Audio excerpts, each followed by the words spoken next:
São 13h05 do dia 26 de dezembro de 1996. John Ramsey sobe as escadas carregando o corpo da filha. A detetive Linda Arndt está sozinha na mansão. Ela percebe naquele momento que está presa dentro de uma cena de crime com os possíveis assassinos. Tudo começa 7 horas antes. São 5h52 da manhã. Patsy Ramsey liga para o serviço de emergência 911. A chamada dura 4 minutos. Patsy diz ao operador que encontrou um bilhete no chão da escada. Sua filha de 6 anos, JonBenet, havia desaparecido. O quarto estava vazio. O bilhete tem 3 páginas. Exige exatamente $118 mil em resgate. O valor corresponde ao bônus anual que John Ramsey havia recebido naquele ano. Nenhum sequestrador de fora saberia disso. A polícia de Boulder chega às 5h59, 7 minutos após o telefonema. Os primeiros agentes não isolam a cena. Convidados e amigos da família entram e saem livremente pela manhã. Boulder, Colorado, 1996. Uma cidade universitária de 94 mil habitantes nos pés das Montanhas Rochosas. A família Ramsey mora na rua 15th, em uma mansão de 15 quartos avaliada em $500 mil. John Ramsey é CEO de Access Graphics, empresa de tecnologia com faturamento de $1 bilhão ao ano. Patsy foi Miss West Virginia em 1977. Os dois têm 2 filhos, Burke, de 9 anos, e JonBenet, de 6. JonBenet compete em concursos de beleza infantil desde os 4 anos. Ela já ganhou títulos como Pequena Miss Colorado e Rainha do Natal de Colorado. Seu rosto aparece em fotografias de palco com vestidos de lantejoulas e coroas. À tarde do dia 26, John Ramsey desce ao porão a pedido da detetive Arndt. Ele abre uma porta de madeira pequena. Dentro encontra o corpo de JonBenet. Ela está com as mãos amarradas acima da cabeça. Tem fita adesiva cobrindo a boca. O caso JonBenet Ramsey permanece oficialmente sem solução. Nenhuma pessoa foi condenada. Nenhuma prova conclusiva aponta um único suspeito. Então, quem matou JonBenet? Em 26 de dezembro de 1996, a casa da família Ramsey estava cheia de pessoas antes mesmo de a polícia isolar a cena. Amigos, parentes e pastores da igreja circularam livremente pela residência por horas. Nenhum policial impediu a entrada. A detetive Linda Arndt estava sozinha com mais de 2 dezenas de civis na cena do crime. Ela havia pedido reforços. A polícia de Boulder enviou apenas um agente adicional. Evidências potenciais foram tocadas, movidas e contaminadas. O porão não foi cercado como área restrita até o final do dia. Antes disso, John Ramsey entrou no cômodo 2 vezes. Na segunda vez, ele encontrou o corpo da filha. Não havia câmeras de segurança. Não havia testemunhas diretas. John Ramsey carregou o corpo de JonBenet até o andar de cima. Ele a depositou no chão da sala de estar. A cena do crime no porão havia sido alterada de forma irreversível. A posição original do corpo nunca seria documentada corretamente. A autópsia foi realizada pelo médico legista John Meyer em 27 de dezembro de 1996. O laudo confirmou morte por asfixia combinada com traumatismo craniano. JonBenet havia sido estrangulada com um garrote. O instrumento era um pedaço de cabo de pincel pertencente a Patsy Ramsey. O garrote era composto por um pedaço de corda branca envolto em volta do pescoço de JonBenet. Preso à corda havia um bastão improvisado feito com o cabo de um pincel de arte. O pincel havia sido quebrado. O kit de pincéis de Patsy Ramsey estava guardado em uma mochila no mesmo porão. O bilhete de resgate encontrado na escada tinha 2 páginas e meia. Continha 376 palavras. Especialistas em grafologia contratados pela polícia analisaram a escrita e compararam com amostras coletadas de John e Patsy Ramsey. A análise apontou Patsy como possível autora. John foi descartado. O bilhete era incomum. Especialistas apontaram frases que pareciam retiradas de filmes. O valor do resgate, $118 mil, correspondia exatamente ao valor do bônus anual de John Ramsey. Essa informação era conhecida por poucas pessoas fora da família. O detetive Lou Smith defendia uma teoria diferente. Para ele, um intruso havia entrado pela janela do porão. A janela estava quebrada. Abaixo dela havia uma mala arrumada funcionando como degrau. Smith identificou o que acreditava ser uma marca de sapato no chão de terra compactada próximo à entrada. O detetive Steve Thomas discordava. Thomas acreditava que as evidências apontavam diretamente para Patsy Ramsey. A divergência entre os dois investigadores dividiu a equipe do caso. Em agosto de 1998, Thomas pediu demissão do Departamento de Polícia de Boulder. Ele entregou uma carta de 7 páginas criticando a condução da investigação. Em setembro de 1998, um grande júri secreto foi convocado em Boulder. As sessões duraram 13 meses. Em outubro de 1999, o júri concluiu os trabalhos. O promotor Alex Hunter se recusou a assinar a acusação formal. Segundo Hunter, as provas não eram suficientes para garantir uma condenação. Em 2008, análises de DNA realizadas pelo laboratório Bold Technology identificaram material genético masculino desconhecido nas roupas íntimas de John Benet. O DNA não correspondia a nenhum membro da família Ramsey. A promotora Mary Lacey inocentou publicamente John e Patsy Ramsey com base nesse resultado. Patsy havia morrido 2 anos antes, em 2006, de câncer de ovário. A guerra entre os investigadores tornou o caso inviável. Steve Thomas pediu demissão do Departamento de Polícia de Boulder em agosto de 1998. Em sua carta de demissão, ele culpou a chefia por proteger os Ramsey. Lowe Smith também saiu. Ele deixou o cargo em setembro de 1998, convicto de que a polícia estava perseguindo os pais errados. Smith levou cópias de documentos do caso consigo e continuou investigando por conta própria. A análise grafológica do bilhete de resgate dividiu os peritos. 2 especialistas contratados pela promotoria apontaram semelhanças com a letra de Patsy Ramsey. Ela nunca foi formalmente descartada como autora. A autópsia revelou um detalhe específico. A garrota usada para estrangular John Benet foi confeccionada com um pedaço de cabo de pincel. O pincel pertencia a Patsy Ramsey e estava em sua maleta de artesanato. A janela do porão era o ponto central da teoria do intruso. Lowe Smith documentou marcas de arranhão no batente e fragmentos de tijolos no peitoril. Para Smith, isso indicava entrada forçada. Steve Thomas rejeitava essa interpretação. Ele argumentou que John Ramsey havia quebrado a mesma janela meses antes e entrado por ela ao se trancarem do lado de fora. As marcas não eram novas. O grande júri de 1998 ouviu mais de 100 testemunhas ao longo de 13 meses. Em outubro de 1999, os jurados votaram pelo indiciamento de John e Patsy Ramsey.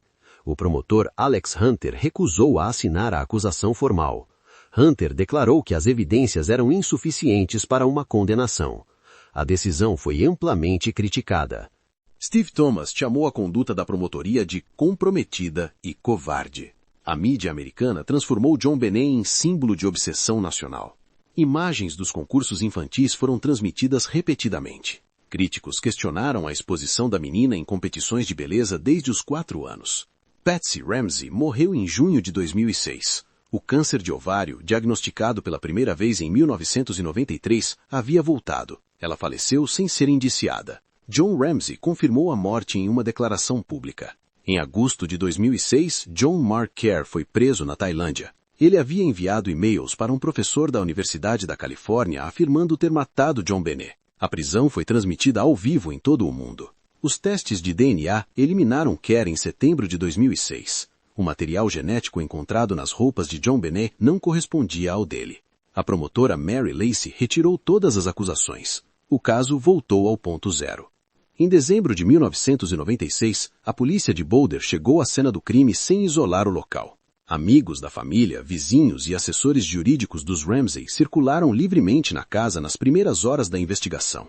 Digitais foram apagadas. Evidências foram movidas. O corpo de John Benet foi retirado do porão pelo próprio pai antes da chegada do perito. Os investigadores mais tarde admitiram que a cena foi irrecuperavelmente comprometida. O bilhete de resgate tinha 2 páginas e meia. Continha 376 palavras. Peritos grafológicos contratados pela promotoria analisaram o texto e apontaram Patsy Ramsey como possível autora. A conclusão não foi unânime. A janela do porão estava com o vidro quebrado. O detetive Lowe Smith identificou marcas na soleira externa e fragmentos de terra seca abaixo do peitoril. Para Smith, aquela janela era a prova de que um intruso havia entrado na casa. A autópsia confirmou que JonBenét foi estrangulada com um garrote. O garrote havia sido construído com um pincel pertencente a Patsy Ramsey e um cordão de nylon. O objeto foi encontrado ao lado do corpo. O detetive Steve Thomas acreditava que os Ramsey eram responsáveis pela morte da filha. Lou Smith acreditava na teoria do intruso. Os dois investigadores passaram a trabalhar em direções opostas dentro da mesma investigação. Em setembro de 1998, Steve Thomas pediu demissão. Em carta formal ao promotor Alex Hunter, ele afirmou que a investigação havia sido sabotada. Ele acusou diretamente o Departamento de Polícia de Boulder de proteger os Ramsey. O grande júri secreto se reuniu de outubro de 1998 a outubro de 1999. 24 testemunhas depuseram. Após 13 meses de deliberações, os jurados votaram pela acusação formal de John e Patsy Ramsey. O promotor Alex Hunter se recusou a assinar a denúncia. Ele declarou que as evidências eram insuficientes para garantir uma condenação. Os documentos do grande júri permaneceram selados por 14 anos. Em 2008, a promotora Mary Lacey anunciou os resultados de novos testes de DNA realizados com tecnologia mais avançada. O material genético masculino desconhecido, encontrado nas roupas íntimas de JonBenét, pertencia a um homem não identificado. Lacey declarou publicamente que os Ramsey estavam absolvidos de qualquer suspeita. O DNA permanece sem correspondência em qualquer banco de dados criminal dos Estados Unidos. O caso JonBenét Ramsey completou mais de 28 anos sem solução. O homem, cujo material genético foi encontrado nas roupas da vítima, nunca foi identificado.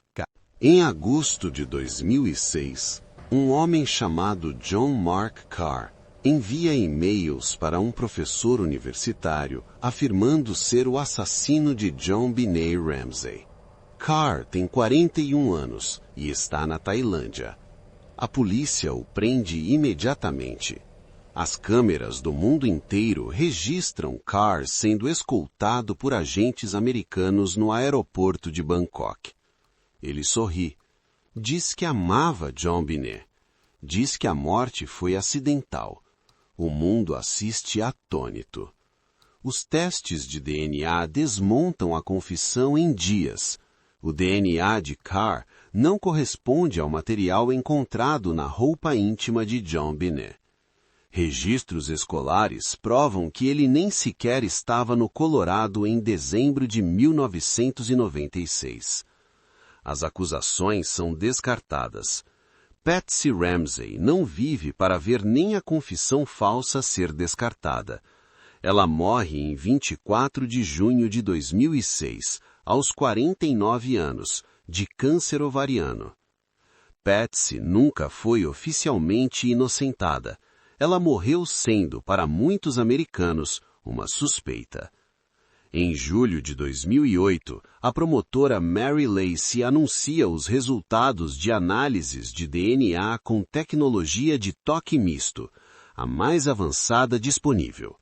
O DNA desconhecido encontrado na roupa íntima de JonBenét pertence a um homem não identificado.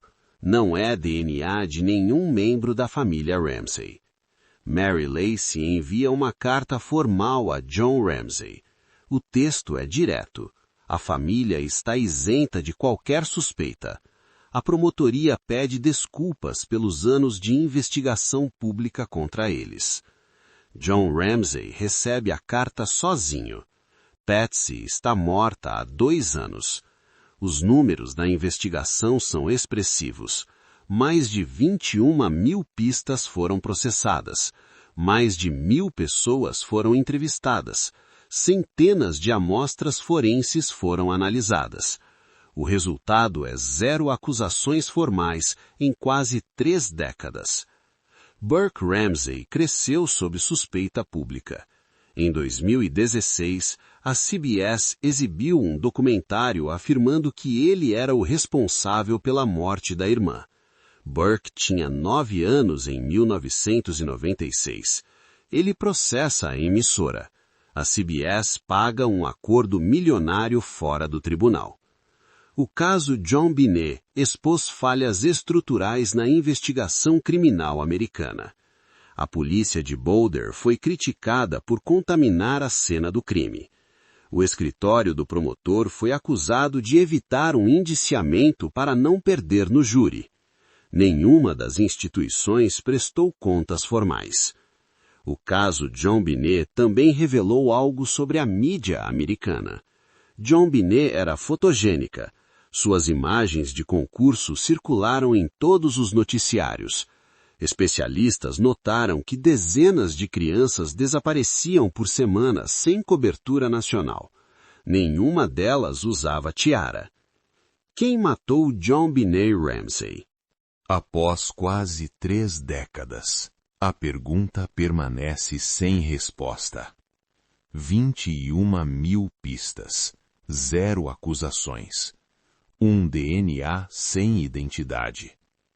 Uma menina de 6 anos permanece congelada para sempre na memória coletiva, não como a criança que era, mas como o símbolo de um mistério que a América se recusa a esquecer e talvez nunca consiga resolver.